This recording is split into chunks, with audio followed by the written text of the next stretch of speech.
Death to be the character in Darksiders 2 because War really set the stage for the Darksiders universe and introducing new elements, and we felt bringing in a new horseman with a totally new playstyle, different personality would be really cool, and Death is probably the most well-known of the Four Horsemen, so we thought he should get his shot.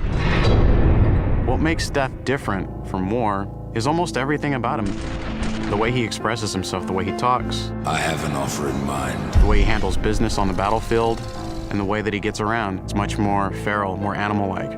War is very much like a force meets force, a very head-on, steadfast, loyal-bound soldier. Death is much more of a calculated, elegant fighter, a chilling opponent on the battlefield.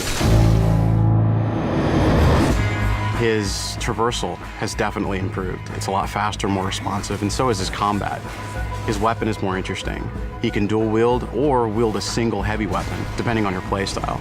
Death's primary weapon is a scythe. It's kind of a unique one. It's sort of a multi-purpose Swiss Army scythe, and he can use it with two different blades. He can attach it together to form the more traditional Reaper scythe. He can use it as a pole arm. Of course, he doesn't stop that. He'll pretty much use any weapon that's made available. You can get big axes, you can get crazy cool claws, big iron fists, and he'll even shoot guns. I mean, he'll use anything that he can, really.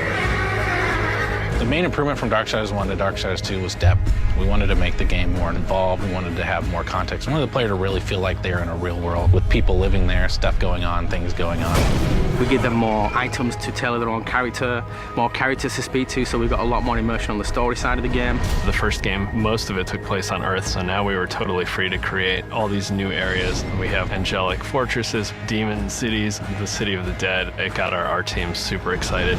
On top of that, there's a lot of weapons and armor, and obviously the new character as well, Death.